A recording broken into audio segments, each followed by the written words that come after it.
Now say hi. Good morning mga Wamshies! Andito tayo ngayon sa ating gulayan. Pero hindi po ito ang ating ibibida for now. Nalang ibibida po natin ay kung ano nga ba ang ating mga pating medyang ginagamit sa ating mga orchids. So disclaimer lang po, ito po ay based lang sa ating experience at hindi po sa mga eksperto. So ito po ay sinasabi kong hindi po ako expert o experience lang po. So let's go!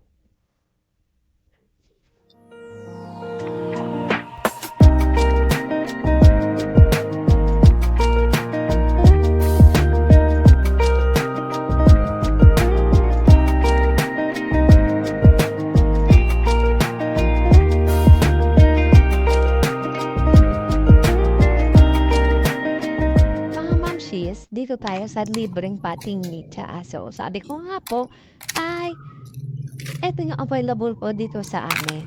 So, yung iba gumagamit sila ng bunot, ng uling, sphagnum moss, hydroton, or mas kilalang lecaballs, lavurak, pine barks, o meron din rin gumagamit ng balatang kasya. So, bakit hindi po eto ang gamitin po natin? Una-una, mga mamshis, ay kailangan kong bilhin another budget for sa ating mga pating media, which is, sayang naman, babudget ko na lang siya sa bagong variety ng mga orchids, di ba? Para makarami tayo ng mga orchids. So, hindi lang yan mga mamshis. Meron ding ako mga experience kasi yung iba, ginamit ko na rin sa ating mga orchids. So, eto, and anyways, mga mamshis, etong balat po ng kahoy na to na kinuha ko ay balat po ng mahogany tree at dara tree. Ito po ay kinuha ko at tapos duduruwin ko po siya ng maliliit na sizes. So, ganyan po. Duduruwin ko siya para maging maganda na siya sa ating mga orchids. So, habang pinupupo po yan, pag-usapan nga po natin yung mga ibang pating media na ginagamit ng mga ka-orchids po natin. So, yung iba po ay gumagamit nga po ng bunot. So, nag-try din po akong gumamit ng bunot, mga mamshis. Kaya lang, hindi po naging maganda sa mga orchids ko kasi pinamahayan po siya ng bush nails na hindi ko na malayan.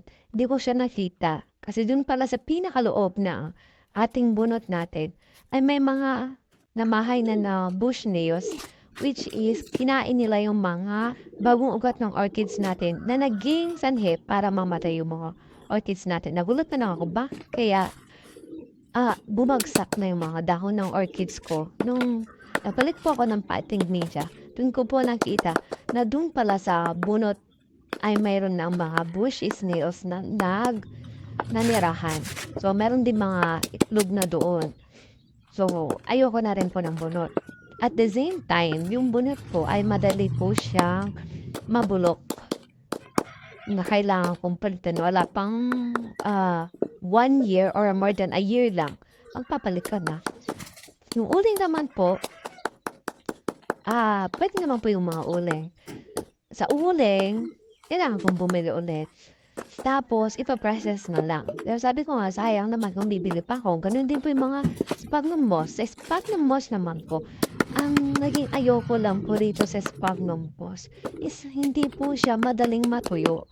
Lalo na pag tag-ulan, tapos naulan na, mahirap po siya matuyo. Which is nagkukos sa mga orchids natin na mabulok yung mga ugat sa sobrang basa po nila. So, or may time din po na hindi nga po siya tag-ulan dahil nga po ako ay mahilig magdididilig at minsan hindi ko alam na dun pala sa pinaka-loob ng sphagnum moss basa pa po pala. Yun na po ang nagkukos ng ating pagkamatay ng mga orchids po natin. Kaya naging ayoko rin po sa sphagnum moss. Sa hydroton, lecaballs, labarak, hindi ko pa po siya natatry. Ang kinaganda po nito, nakikita ko po siya online. Kinaganda po nito, ay sorry po, may po yung aso namin. Kinaganda po nito is, pwede po siyang i-recycle. Nagtatagal po kasi talaga sila. Hindi po kagaya po ng mga bunot at saka sphagnum moss, muling na nabubulok po sila. Sila po, talagang nagtatagal po sila. Pero hindi ko pa po sila na-try kasi nga po, mahal. Another payment, sayang. Di ba? Lalo na natin sa ibang budget natin. Kung pwede naman ibili ng fertilizer, gano'n, di ba? Bili lang natin ng fertilizer. So, meron din pong gumagamit ng pine bark. Ang pine bark, nakita ko po kay Miss Orchids. Kung napapanood niyo po siya sa YouTube, gumagamit po siya ng pine bark or yung iba po, hinahalo-halo niya sa sphagnum moss, cytotones, ganun. Sa pine bark naman po kasi, mahal din po. Ang kinaganda po nito ay process na po siya pag nabili natin. So, naisip ko, dito ko po naisip na gumamit ng ibang balat ng kahoy, which is medyo hawig sa kanya. Kaya naisip ko po yung mahogany tree na gamitin. Meron din pong gumagamit, napanood ko, gumagamit po sila ng balat po ng akasya. Sa balat po ng akasya naman, ang ayoko po dito, nakita ko po kasi, na tinutubuan po siya ng fungus, tawag doon, hindi ko alam. Basta yung puti po siya, na parang siyang mushroom, na kumakalat po siya. So, habang tumatagal, lumalaki, which is parang kinahain na niya yung balat po ng akasya, na possible na kumain din po sa balat, ay sa ugat ng ating mga orchids. Pag laot, yun ay kakamatay ng ating mga orchids. Kaya ayoko po. So, nagkama po ako dito sa balat po ng puno ng mahogany tree at nara tree.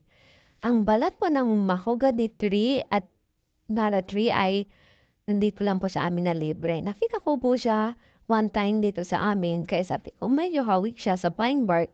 Kaya eto na lang ang gamitin ko. Mas matagal din po sila na mabulok compared po sa uling at bunot.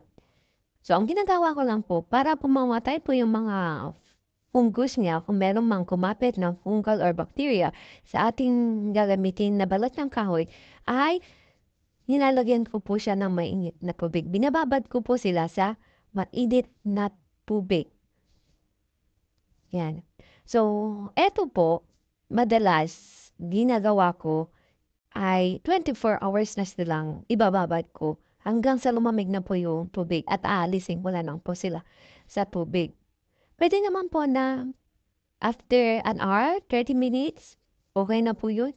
Pero sa akin po kasi, ginagawa ko, since matigas po itong balat po na ito, mas okay na rin po siya mababad 24 hours para at least yung tubig ay masipsip na po ng ating media. At the same time, makakapag-produce na agad siya ng moist sa ating mga gagamitin, sa ating mga orchids na paggagamitan. So, tatanggalin lang po natin yung tubig after 24 hours at pwede na po siyang gamitin. Hindi ko na po siya hinuhugasan ulit. Pwede naman po. And eto pong balat po natin ng mahogany tree at nara tree. Napansin ko lang po, no? Kahit po siya binabad na sa tubig, kulay po kasi siya. Nagdadala po siya ng mancha. So, pag ginamit po natin sa ating mga orchids, ay namamantsahan po yung mga ugat niya.